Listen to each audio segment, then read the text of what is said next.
Cette réécriture de l'histoire vise à dépeindre un monde bon, démocratique et libéral, pour lequel nous sommes censés tous nous battre contre les méchants en Chine, en Russie, en Corée du Nord et au Venezuela. Il y a un processus, et je ne sais pas si c'est le bon mot, d'abrutissement des dirigeants et probablement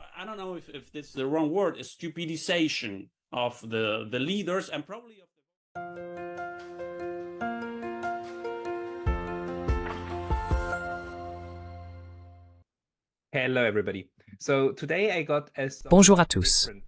Aujourd'hui, j'ai une discussion quelque peu différente pour vous tous. Je suis rejoint par un autre YouTuber qui a un podcast en espagnol sur la géopolitique. Nous allons parler de notre travail et de la manière dont nous devenons de plus en plus préoccupés, surtout en ce qui concerne l'Europe.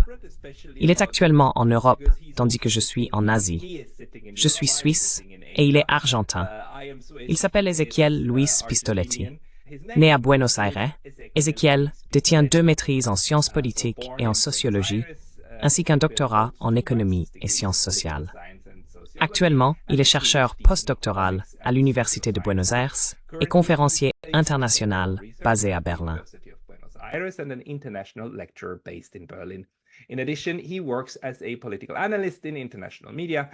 De plus, il travaille comme analyste politique dans les médias internationaux et il est l'animateur de la chaîne de géopolitique critique, Démolir les mythes politiques, qui sera liée ci-dessous. Ezequiel, merci beaucoup d'être en ligne aujourd'hui. Bonjour Pascal. Je suis vraiment content d'être ici. Nous sommes en contact depuis quelques mois parce que nous travaillons dans un domaine similaire et vous avez utilisé certaines des choses que j'ai traduites auparavant. Nous avons tous deux convenu qu'il fallait se parler, car la situation en Europe s'aggrave avec cette spirale d'escalade avec la Russie. L'Europe risque de se retrouver dans un conflit qui pourrait très facilement devenir nucléaire. Vous êtes en Allemagne en tant qu'étranger, en tant qu'Argentin en Allemagne. Comment percevez-vous la réaction de l'Allemagne à la guerre en Ukraine? Germany's reaction to the war in Ukraine. Eh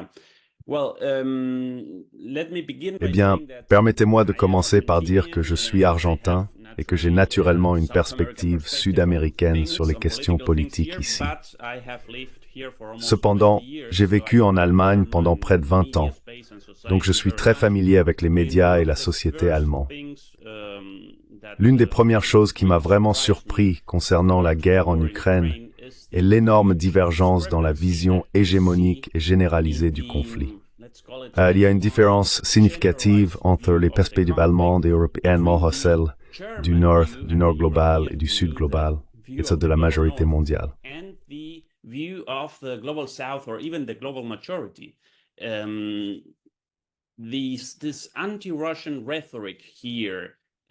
La rhétorique anti-russe ici, qui positionne l'Europe et le Nord global comme les seuls représentants de la démocratie, des droits de l'homme et du droit international contre des dictatures cruelles et des dirigeants maléfiques, n'est pas répandue au-delà de quelques pays, dont l'Allemagne, dans le Nord global.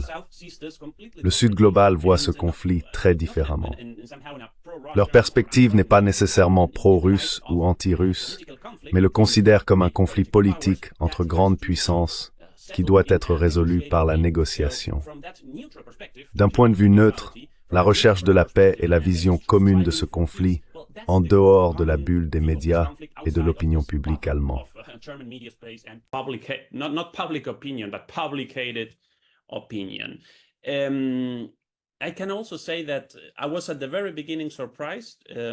Je peux aussi dire qu'au tout début, j'ai été surpris lorsque le conflit a commencé. Pendant quelques mois, il semblait que toute la société allemande était prise dans une vague de propagande complètement anti-russe, russophobe et pro-occidentale. Mais après cela, je pense que les gens en ont eu assez. Ils ont commencé à comprendre qu'il y avait une guerre en cours et que beaucoup de gens mouraient. Alors, ils ont simplement abandonné la question. Maintenant, ce que nous avons, c'est une situation où les gens dans la rue, pas les médias ou les politiciens, qui restent dans cette boucle de rhétorique belliciste, sont désintéressés. Ils n'ont aucune idée de ce qui se passe. actually they're disinterested. They have no idea. They barely want to know about these things. And when you talk with them, Ils veulent à peine connaître ces choses. Lorsque vous parlez avec eux et mentionnez la possibilité d'une guerre directe en Europe ou même d'une guerre mondiale et l'utilisation potentielle d'armes nucléaires, ils répondent avec incrédulité. Ils disent non. De quoi parlez-vous? C'est impossible. Donc il y a une dissociation, du moins c'est mon avis. Il y a une dissociation entre les élites qui mènent ces pays à la guerre, les médias qui suivent naturellement, et une société complètement déconnectée qui n'est pas intéressée et ne sait pas grand-chose à ce sujet. Je pense qu'en fin de compte, cela repose sur une dégradation de la démocratie. And I think in the end this is based on a decay of democracy. And this is something that's been going on for a long time. Et c'est quelque chose qui dure depuis longtemps, au moins depuis le début du néolibéralisme en tant qu'ordre économique mondial. Il y a eu une détérioration continue de la démocratie, où les gens ne participent pas et ne se soucient pas. Il y a une ignorance totale de tout ce qui se passe, ce qui est très antidémocratique. Si vous n'avez pas de participation, vous n'avez pas de démocratie. L'idée de la démocratie est que les gens définissent la sphère publique. Eh bien, nous n'avons pas cela. C'est ce qui se cache derrière le chemin vers la guerre sans que les gens soient massivement dans les rues. C'est, en termes généraux, comment je vois la situation.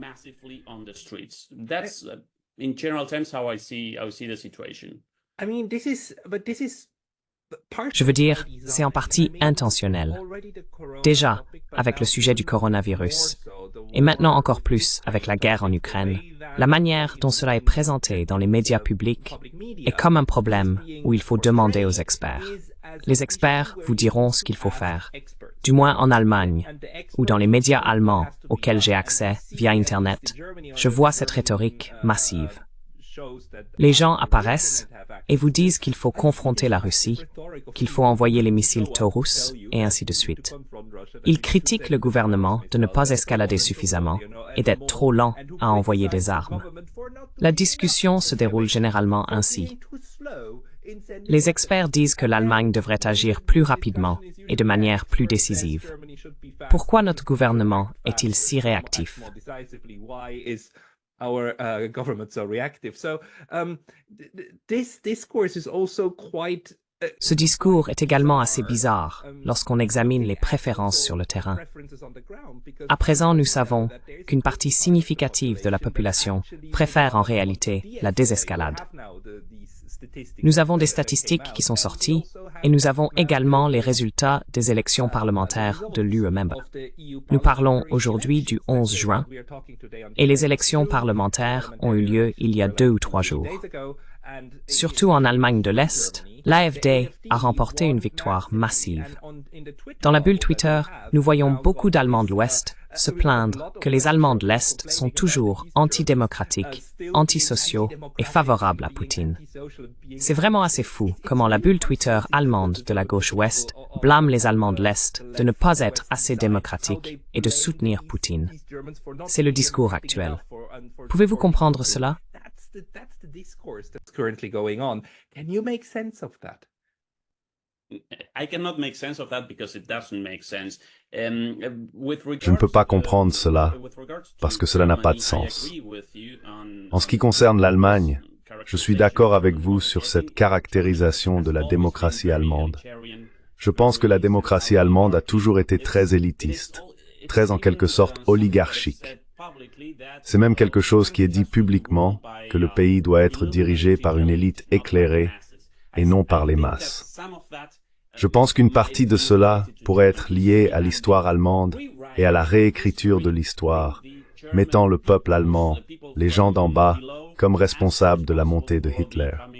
Je pense que c'est en quelque sorte l'imaginaire que vous avez dans la Constitution qui a conduit à la démocratie actuelle.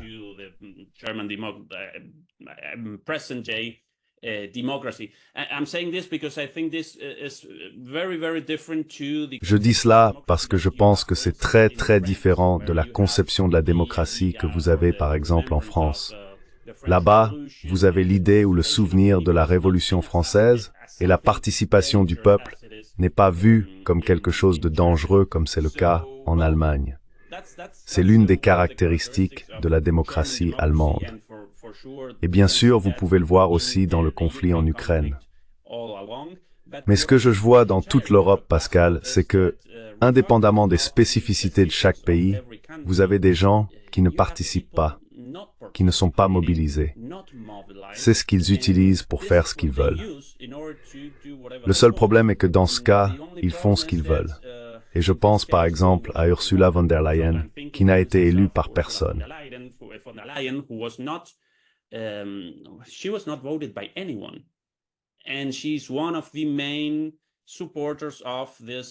Et elle est l'une des principales partisanes de cette solution militaire à un problème politique. Je pense à Josep Borrell. Et aussi je pense à tous les différents politiciens qui mènent cette absurdité. Il n'y a pas de distinction entre la gauche et la droite, en fait. Parce que vous avez des socialistes démocratiques qui suivent cette ligne. Vous avez des conservateurs chrétiens qui suivent cette ligne également. Vous avez certains de ceux qu'on appelle la nouvelle extrême droite, comme Meloni, qui suivent cette ligne aussi. Ils sont tous subordonnés à l'orientation des États-Unis, appelons cela ainsi. Indépendamment de leurs propres caractéristiques, ils font tous la même chose, et les sociétés ne réagissent pas. Je pense qu'en fin de compte, c'est la raison fondamentale pour laquelle nous voyons ce que nous voyons. The basic reason why we're seeing what we are seeing. Our democracies are not democratic. And when you then see Nos démocraties ne sont pas démocratiques. Par exemple, dimanche dernier, la soi-disant droite populaire, droite populiste ou la nouvelle extrême droite a reçu beaucoup plus de votes que par le passé. Ce qui se passe, ce n'est pas que les gens se tournent vers la droite ou que les Allemands de l'Est soient plus autoritaires que les Allemands de l'Ouest. Les gens votent contre la situation politique et économique actuelle. Ils votent pour des partis antisystémiques, qui dans ce cas appartiennent à la nouvelle extrême droite. Il y a quelques exceptions, comme Fico en Slovaquie. There are some exceptions, like Fico in Slovakia. There is this alliance around Sarah Wagenknecht. Il y a cette alliance autour de Sarah Wagenknecht qui propose une solution pacifique à ce conflit et une rhétorique différente du néolibéralisme sur le plan économique et de l'unipolarité basée sur le leadership des États-Unis dans la dimension politique d'une perspective de gauche. Tous les autres sont généralement des partis populistes de droite. Mais ce qui les définit, c'est qu'ils sont des partis antisystémiques. Et c'est pourquoi les gens votent pour eux. Juste à cause de cela, parce que tous les autres partis, les partis systémiques, suivent en fait le même programme. Et ce programme, en ce qui concerne l'Ukraine, implique d'avoir un conflit direct avec la Russie. Ce qui est fou, parce que cela détruira l'Europe. Cela pourrait devenir nucléaire. Et même d'un point de vue militaire, si vous pensez à l'Europe, l'Europe n'est même pas préparée pour une guerre. Elle n'est pas préparée pour une guerre avec la Russie. D'elle être complètement détruite. Donc c'est aussi suicidaire. It will be completely destroyed. So it's also suicidal as well. Especially now that Russia has already destroyed a big part of. Surtout maintenant que la Russie a déjà détruit une partie significative de l'équipement de l'OTAN envoyé en Ukraine. L'Europe ne peut pas reconstituer ses stocks. C'est quelque chose qui me laisse très perplexe. Peut-être avons-nous aussi un problème de génération ici. Je suppose que nous sommes tous les deux dans la trentaine, non? Eh bien, au moins pour moi, j'ai 42 ans. Pascal et toi? Tu tiens très bien le coup. Merci pour le compliment. Mais j'ai déjà 42 ans. D'accord. Mais nous sommes tous les deux des années 80, non? Donc tu es de 1991 et moi de 1985. Nous avons grandi sans souvenir actif de la guerre froide. Nous étions enfants pendant cette période d'unipolarité hégémonique.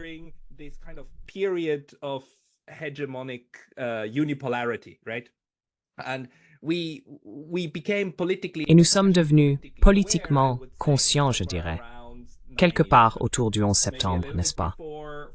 Peut-être un peu avant pour toi, mais pour moi, c'était à cette époque. J'ai de vagues souvenirs de la Yougoslavie, mais le 11 septembre est très fort. À partir de ce moment-là, nous avons commencé à percevoir ce qui se passait à l'international.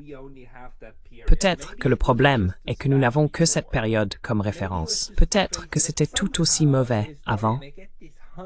Peut-être que c'était tout aussi fou. Mais d'une certaine manière, en tant qu'historien, j'ai l'intuition que ce n'était pas le cas. J'ai vraiment l'impression que cette fois, nous sommes dans une nouvelle forme de comportement occidental. Peut-être une version occidentale de ce qui s'est passé auparavant en Union soviétique. C'est un moment où la société commence à exiger que tout le monde marche au pas, ce que je ne pense pas que nous avions avant en Europe. Je ne m'en souviens tout simplement pas. Quelle est ton impression à ce sujet?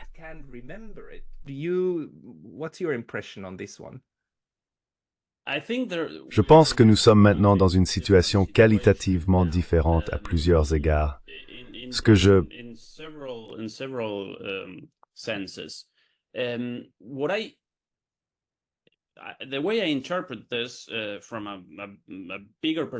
La façon dont j'interprète cela d'un point de vue plus large est que nous assistons à la fin de l'ordre économique et politique mondial que nous avons connu depuis la chute du mur de Berlin.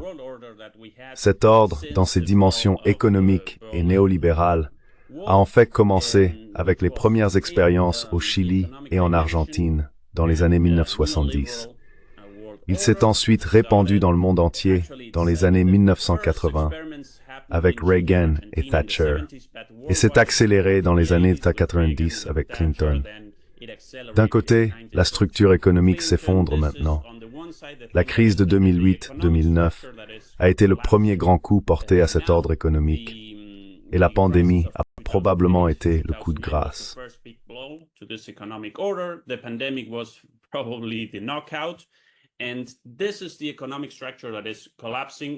Et c'est la structure économique qui s'effondre à la lumière des puissances émergentes telles que la Chine, la Russie et l'Inde. Ces pays ont certains aspects néolibéraux dans leurs économies, mais ont également des États très forts qui peuvent rediriger l'économie en cas de problème. C'est mon interprétation économique de la situation. L'ordre politique qui accompagnait cet ordre économique a commencé lorsque l'Union soviétique s'est effondrée, établissant un ordre unipolaire avec les États-Unis comme seul hégémon. Cet ordre est également en train de s'effondrer. And this is falling apart as well. In part, this began, Désolé, juste parce que la chose intéressante est que cela s'effondre.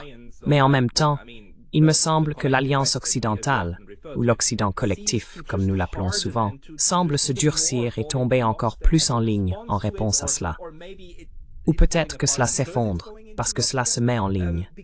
Si nous pensons aux années 1970 et 80, nous avions l'Ostpolitik de Willy Brandt, Olof Palme en Suède et Bruno Kreisky en Autriche. Ce sont des dirigeants qui ont fait des choses qui ne faisaient pas partie de ce mouvement général. Ils n'étaient pas d'accord, et nous avions de véritables désaccords. Pourtant, nous avions toujours le consensus que même si vous aviez des vues politiquement opposées, vous apparteniez toujours au système. Et c'était bien.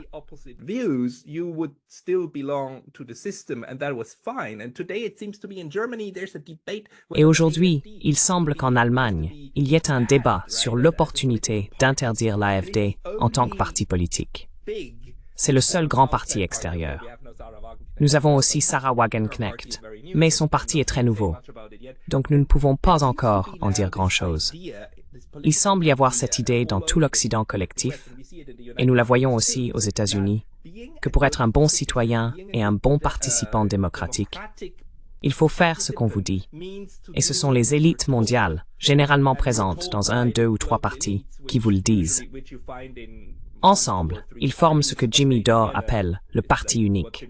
Ils vous disent où aller, et tout le reste n'est plus politiquement acceptable. Comment voyez-vous cela?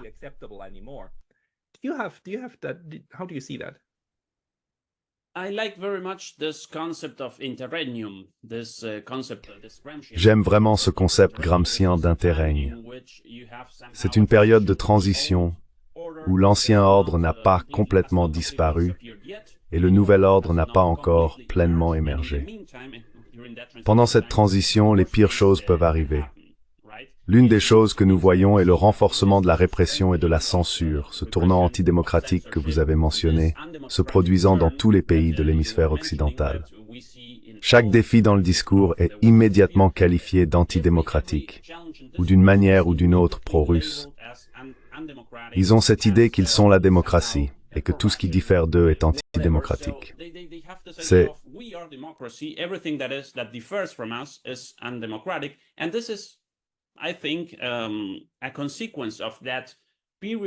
Je pense qu'une conséquence de cette période de transition où tout peut arriver est l'incertitude que le nouvel ordre émerge sera nécessairement meilleur. Le concept d'interrègne de Gramsci met en évidence cette incertitude. Cet interrègne a en fait conduit à l'émergence du nazisme et du fascisme en Europe. Lorsque l'ordre libéral du début du XXe siècle s'est effondré, il n'y avait pas encore de nouvel ordre, ni politiquement, ni économiquement. En attendant, nous avons eu le fascisme. La situation actuelle est que nous voyons un durcissement de la répression et une dégradation de la démocratie en Occident. Il n'y a aucune autocritique. Chaque fois que quelqu'un exprime une opinion différente concernant la position belliciste que les élites mondiales, en particulier celle du Nord global, adoptent, il est immédiatement disqualifié. Il n'y a absolument aucune autoréflexion parmi ces élites.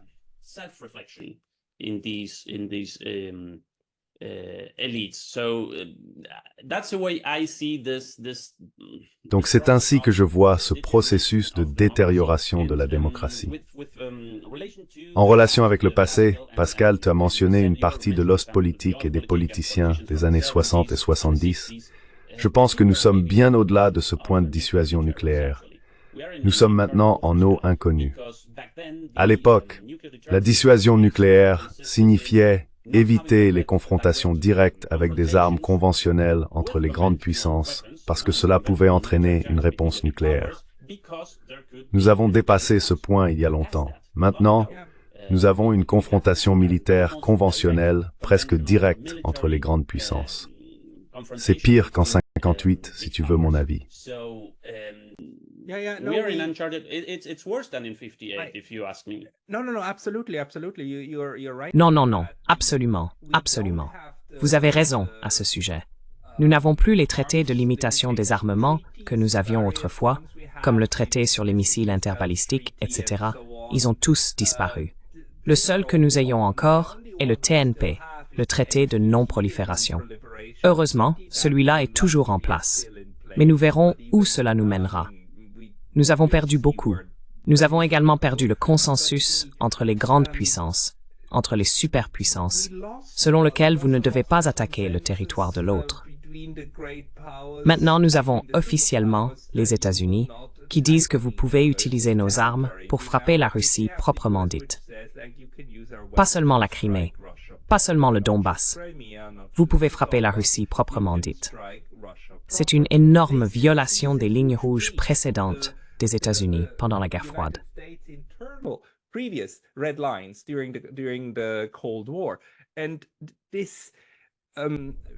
Ce que je n'arrive vraiment pas à comprendre, c'est ce que j'appelle une crise du réalisme. Le réalisme est basé sur l'idée que les pays prennent des décisions qui sont bonnes pour eux-mêmes, n'est-ce pas? Nous avons cette idée de pays égoïste. Mais ce que nous voyons actuellement en Europe ne fonctionne pas de cette manière. Par exemple, si un ministre des Affaires étrangères estonien ou même un premier ministre dit « Oh, nous devons frapper les Russes » et fait quelque chose de très dangereux pour son propre pays, parce qu'ils sont des États de première ligne. Nous avons maintenant des Européens prêts à risquer l'anéantissement nucléaire pour suivre les ordres des États-Unis. Et puis il y a Nord Stream, le plus grand sabotage d'infrastructures en Europe depuis la Seconde Guerre mondiale.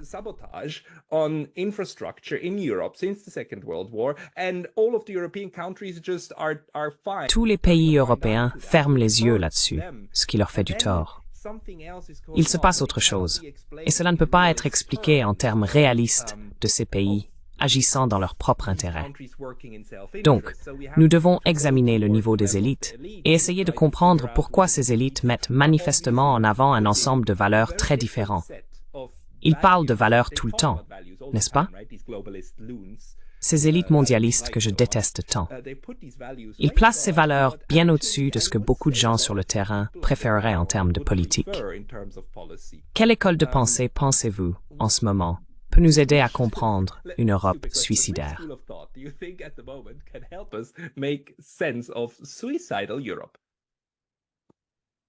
There is no school of thought for that. Il n'y a pas d'école de pensée pour cela. L'interprétation que j'ai, et je suis complètement d'accord avec vous là-dessus, est que même si l'Occident a une politique commune de poursuivre le conflit en Ukraine et d'ouvrir un nouveau conflit avec la Chine par le biais de Taïwan, nous devons différencier la position du leader de cette alliance, qui est les États-Unis. Nous pouvons faire une interprétation particulière de leurs objectifs et de savoir s'ils sont bons pour leur intérêt national. Au moins, ils ne suivent pas simplement les ordres comme le fait l'Europe. Alors, comment interprétons-nous ce tir dans le pied que l'Europe prend? Eh bien, je le vois sous trois perspectives différentes. I see it from three different perspectives. From the perspective of the leadership, I think Du point de vue de la direction, je pense qu'il y a eu une cooptation complète des dirigeants européens par les États-Unis. Cela pourrait se faire par l'argent, la corruption, l'éducation, les ONG ou autres. En gros, vous avez des dirigeants qui suivent les ordres des États-Unis contre les intérêts nationaux de leur propre pays. Vous pouvez le voir très clairement chez von der Leyen. Imaginez que vous aviez un président de la Commission européenne qui a été partiellement élevé et éduqué aux États-Unis. Maintenant, imaginez que cette personne était mariée à un employé d'une entreprise pharmaceutique américaine soupçonné de participer à la corruption liée aux vaccinations, etc.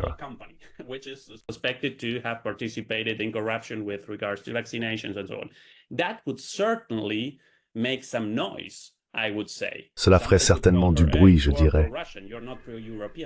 Quelqu'un pourrait l'appeler « Hey, vous êtes pro-russe, vous n'êtes pas pro-européenne ». Eh bien, c'est exactement le cas, mais dans l'autre sens, car tout cela est vrai en ce qui concerne Ursula von der Leyen et les États-Unis. Donc je pense que c'est le cas le plus clair de la manière dont les élites ont été complètement cooptées par les États-Unis, soit directement, soit indirectement, idéologiquement.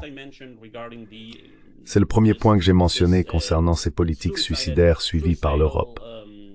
Ensuite, je pense qu'il y a une dimension économique à cela, parce que vous ne pouvez pas comprendre comment le gouvernement allemand et la bourgeoisie industrielle allemande permettent réellement cela. Cela détruit l'économie européenne et en particulier l'industrie allemande.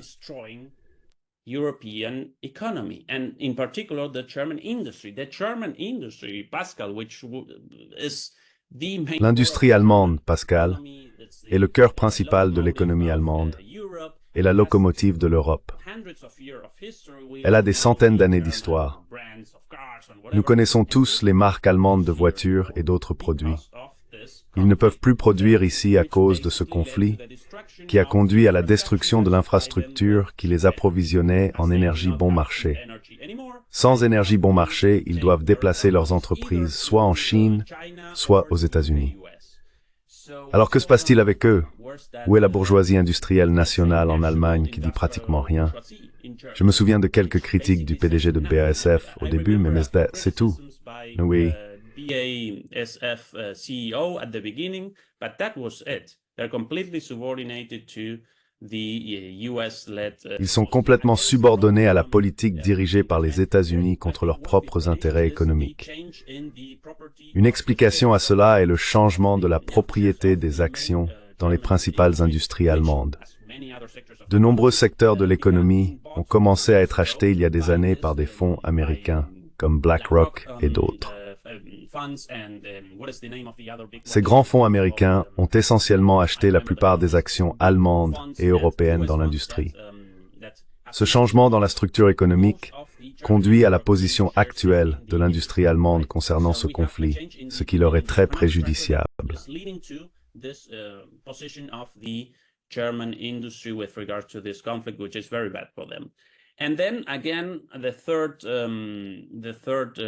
La troisième dimension de cette politique mal avisée des pays européens est la détérioration de la démocratie.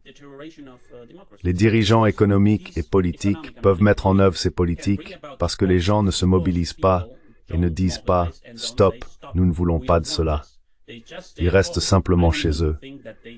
Je ne pense même pas qu'ils soutiennent cela très activement. Comme vous l'avez mentionné plus tôt, les derniers sondages montrent que la majorité silencieuse ne veut plus de guerre. Mais ils restent simplement chez eux et continuent leur vie. Ils ne participent pas. Donc, nous avons cette combinaison d'élite politique, d'élite économique et de citoyens inactifs. Cela conduit l'Europe vers une direction suicidaire.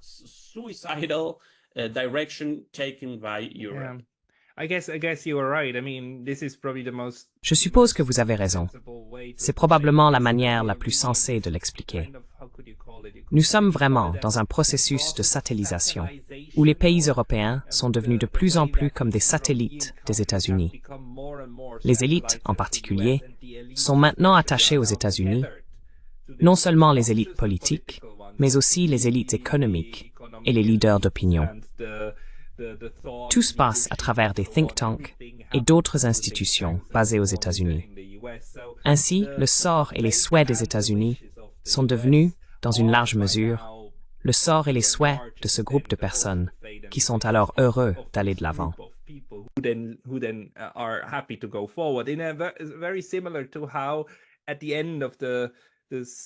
Très similaire à la fin de l'Union soviétique et de tout le bloc de l'Est, des pays comme la Bulgarie, la Pologne et la Roumanie, bien que la Roumanie un peu moins, étaient liés au sort de Moscou. Lorsque Moscou a décidé de ne plus utiliser la force pour les soutenir, c'est à ce moment-là qu'ils se sont tous effondrés. Peut-être que quelque chose de similaire se passe maintenant. Et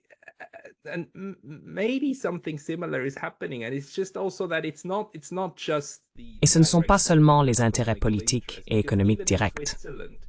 Même en Suisse, qui est en dehors de l'OTAN, nous voyons cette impulsion parmi les parties prenantes de haut niveau. Non seulement les politiciens, mais aussi les personnes dans l'administration et les bureaucrates qui suivent le récit occidental. C'est pourquoi personne ne perçoit plus la Suisse comme neutre. Ils ont clairement pris parti idéologiquement. L'un des problèmes que je vois pour l'Europe est qu'il n'y a aucun moyen de changer cela.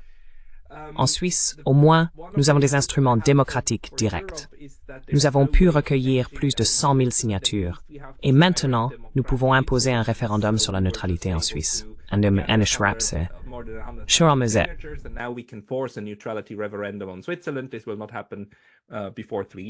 Cela ne se produira pas avant 3 ans.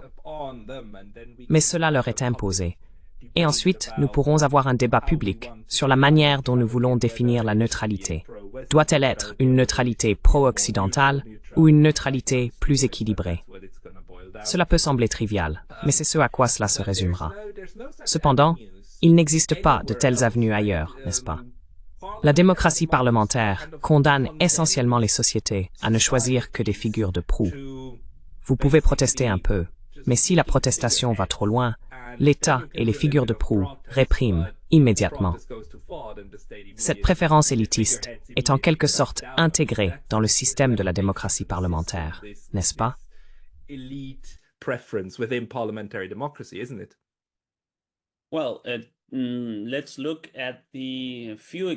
Eh bien, examinons quelques exemples de mouvements politiques qui ont essayé de changer les choses structurellement en Europe de manière démocratique au cours des 20 dernières années. Il est très intéressant de voir que quelle que soit leur orientation politique, ils ont tous été détruits. Syriza en Grèce, vous vous en souvenez sûrement, Podemos en Espagne, tous deux venant de la gauche. Ensuite, vous avez le Movimento Cinque Stelle en Italie, qui était en fait un mouvement centriste. Et vous avez Meloni comme contre-exemple d'un mouvement d'extrême droite, qui était censé perturber cette rhétorique hégémonique, à la fois en termes économiques et politiques.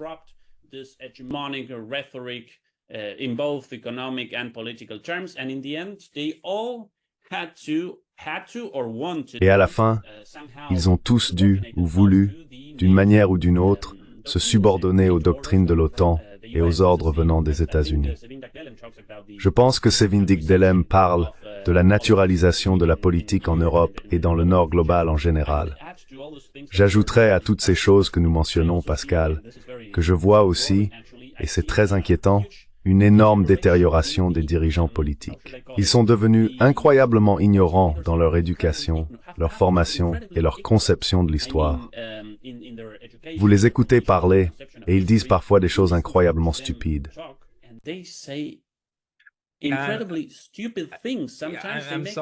Je suis désolé. Vous vivez en Allemagne, le pays de Baerbock. Quel est le nom de la présidente des Verts? Comment s'appelle-t-elle? What's her name? Regardez son nom. Est-ce également schizoïsme? Oui, Oui,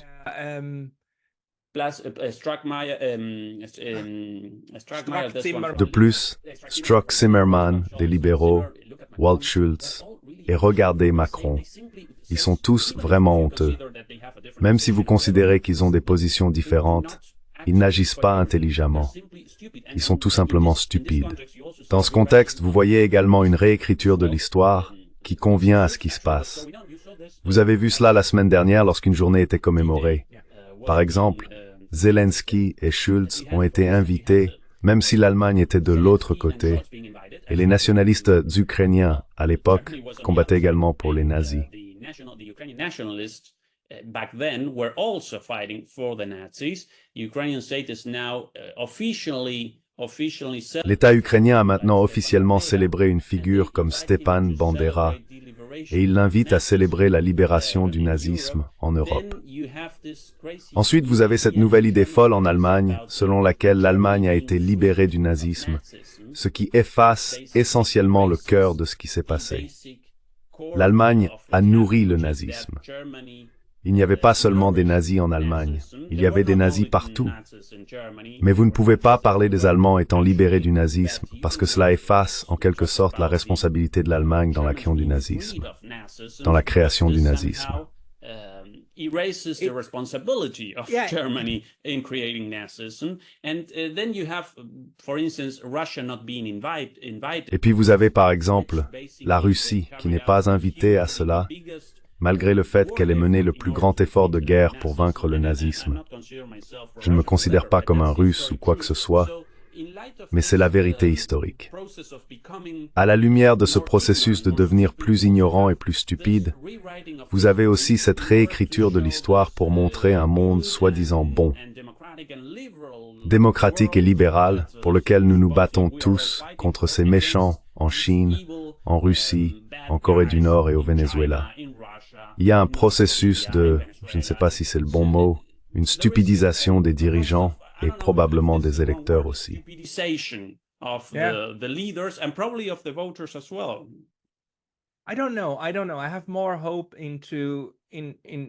je ne sais pas. J'ai plus d'espoir en les gens, parce que il n'est pas nécessaire d'avoir un diplôme en histoire ou en sciences spatiales pour comprendre que ce qui se passe est vraiment problématique. Nous pouvons voir comment ces élites, comme vous l'avez justement dit au début, ont ce mépris interne pour la population générale. Ils savent que ce sont ces personnes qui pourraient les chasser de leur siège. Tout le discours sur la démocratie et les forces antidémocratiques, comme les Russes essayant d'influencer nos élections, et les forces antidémocratiques de l'AfD, est destiné à s'assurer que la population électorale générale reste contrôlée. Ces élites ont encore besoin de ces gens.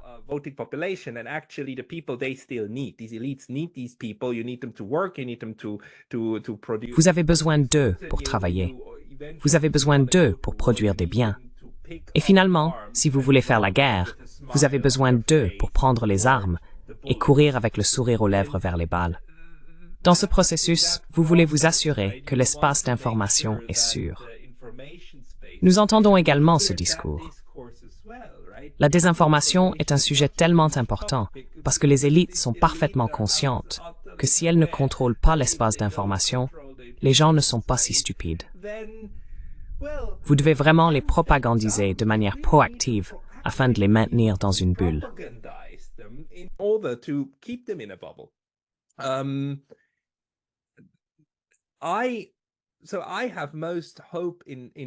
J'ai le plus d'espoir dans cette partie, parce que l'une des choses que nous avons encore est un discours plus ou moins ouvert. Ce n'est pas aussi ouvert qu'avant, et les gens perdent leur emploi pour avoir exprimé leurs opinions. Mais nous sommes encore capables de parler plus ou moins, bien que cela devienne de moins en moins possible, pour être honnête. Ouais, je ne sais pas. As-tu de l'espoir pour réellement réveiller les gens? Parce qu'on entend ça beaucoup sur YouTube, n'est-ce pas? Quand les gens vont-ils se réveiller? Toi et moi continuons de dire « Hey tout le monde, où êtes-vous?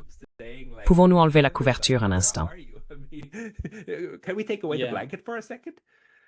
I don't know if I share your hope, but I do share. Je ne sais pas si je partage votre espoir, mais je partage la conviction que c'est la seule issue, du moins si vous adhérez aux principes démocratiques. Donc même s'il y a beaucoup d'espoir ou moins d'espoir, c'est ce pourquoi nous devons nous efforcer. C'est la seule issue, sans finir dans une situation d'interrègne, où quelque chose comme une société fasciste pourrait émerger en Europe, comme cela s'est produit dans le passé. Je sais que cela peut sembler exagéré, mais nous voyons une énorme détérioration de la liberté d'expression, de la démocratie et de tous les droits fondamentaux. Je sens qu'il y a beaucoup de passivité dans la société que j'essaye de critiquer et de m'auto-critiquer. Mais je suis d'accord avec vous que c'est la seule issue parce que ces élites politiques nous mènent directement vers une guerre. Right towards a war. And as I said before, this is not even a war that Europe has been prepared for. Comme je l'ai dit auparavant, ce n'est même pas une guerre pour laquelle l'Europe a été préparée. En cas de guerre directe, je ne pense pas que les États-Unis vont aider l'Europe, indépendamment de l'OTAN et de l'article 5 de la charte de l'OTAN. Je pense que les États-Unis ont déterminé que ce conflit a déjà servi son objectif. Ils commencent à rediriger leur politique étrangère vers la Chine, qu'ils considèrent comme leur principal adversaire dans l'ordre mondial, plus que la Russie, non pas militairement, mais économiquement. Donc je pense que l'Europe sera finalement laissée seule avec le fardeau de la guerre en Ukraine. La seule issue est que les gens se réveillent. Jusqu'à présent, nous voyons juste quelques étincelles de lumière, mais nous sommes encore loin d'une fin heureuse. But we are still far away from a happy ending. Yeah, I'm worried there might not be one. Oui, je crains qu'il n'y en ait pas. Peut-être, vers la fin de cette discussion, je suis un peu curieux. Lorsque vous faites votre podcast depuis l'Allemagne en espagnol, d'où vient principalement votre audience? Est-ce vraiment d'Espagne ou d'Amérique latine? Et y a-t-il des choses que vous devez expliquer qui, en espagnol, ne sont pas aussi simples qu'en allemand, langue dans laquelle vous vivez au quotidien, surtout dans la bulle médiatique?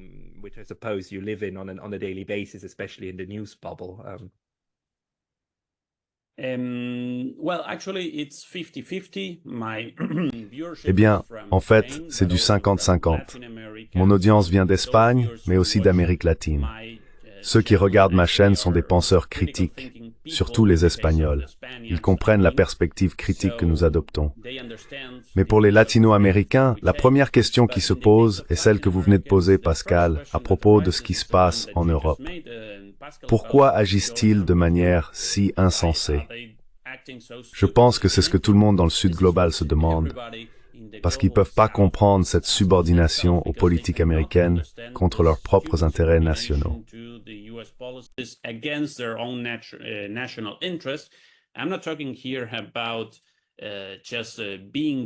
Je ne parle pas ici simplement d'être bon ou de faire de la charité ou autre chose, mais de suivre leurs propres intérêts nationaux, ce qu'ils ne font pas.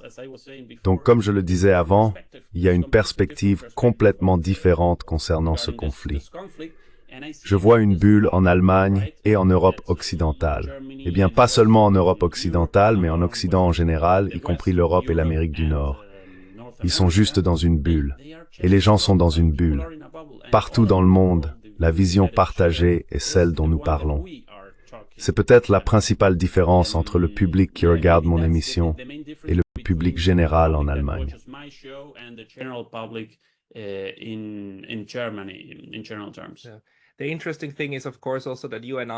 Ce qui est intéressant, bien sûr, c'est que vous et moi avons une compréhension implicite parce que nous partageons une certaine vision du monde. Nous ne pensons pas que si l'Ukraine perd cette guerre, Vladimir Poutine marchera directement à travers l'Europe jusqu'au Portugal.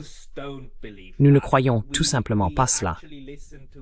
Nous écoutons en fait ce qui vient de la Russie lorsqu'ils disent qu'ils veulent un arrêt de l'élargissement de l'OTAN, des garanties de sécurité, une Ukraine neutre et une Ukraine démilitarisée. Nous vérifions cela et nous sentons que la manière dont la Russie a mené la guerre justifie notre position. J'ai parlé à un historien suisse et il m'a dit « Je ne veux pas de guerre, mais je ne veux pas non plus un autre Srebrenica. »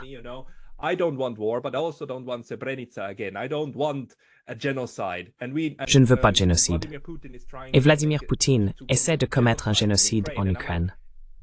Et je me dis, comment pouvez-vous croire cela, surtout quand nous avons un véritable génocide en cours à Gaza? Nous voyons comment vous pouvez tuer des dizaines de milliers de personnes en quelques mois. Israël a tué plus de personnes en 2 mois que la Russie en 2 ans. Donc soit les Israéliens sont vraiment bons à cela, soit les Russes sont vraiment mauvais à cela. Ce genre de réalité, je pense que vous et moi la partageons dans notre analyse. Ensuite, il y a cet autre groupe de personnes qui ne partagent pas cette analyse. Ils croient fermement que si nous ne les arrêtons pas demain, les Russes seront à Berlin et la Pologne est la prochaine.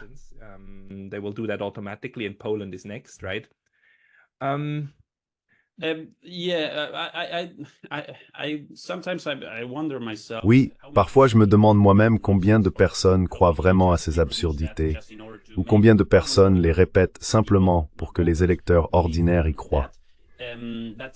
Mais en ce qui concerne l'hypocrisie que vous avez mentionnée, condamner les actions terribles de la Russie et de la Chine tout en permettant les atrocités et le massacre à Gaza, je pense qu'au fond, ce qui se cache derrière cela est une sorte de notion suprémaciste du monde.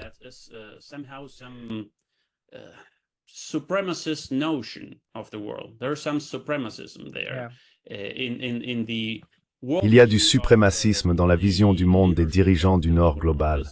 Ils croient « nous sommes la démocratie ». Nous sommes la liberté, nous sommes les bons.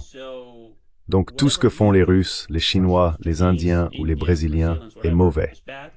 Et tout ce que nous faisons, même si cela implique de commettre un génocide, est bon.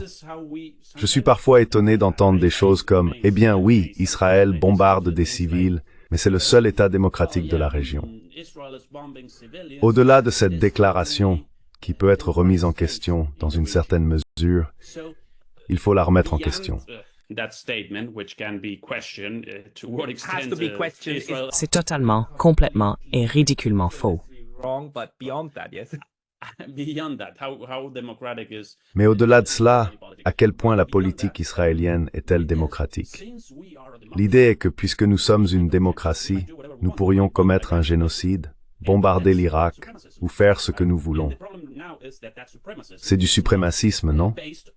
Le problème maintenant est que ce suprémacisme n'est pas basé sur une puissance supérieure.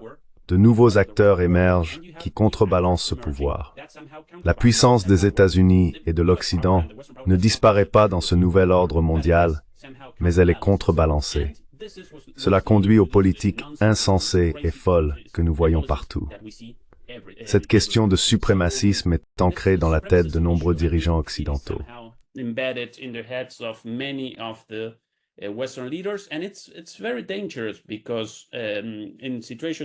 Et c'est dangereux parce que dans des situations comme celle-ci, vous avez certainement lu à ce sujet, la ville est piégée lorsque vous avez un changement d'ordre mondial.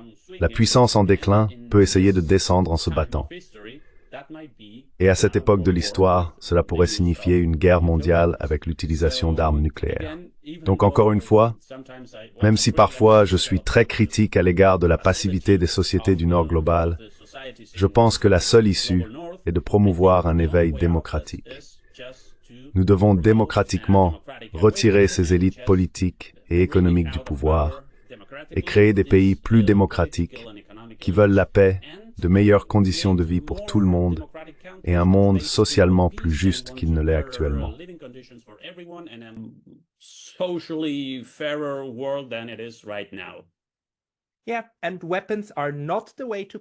Oui, les armes ne sont pas le chemin vers la paix. La démocratie est le chemin vers la paix. Quiconque vous dit de prendre une arme et de vous battre pour la paix est un idiot et mérite d'être le premier à partir. C'était agréable de discuter avec vous de cela et d'essayer de donner un sens à cette folie. Cela fait mal mentalement, mais cela aide de savoir que d'autres souffrent aussi. Au moins, nous souffrons ensemble. Ézéchiel, où les gens peuvent-ils suivre votre travail? Ezequiel, where can people follow your work?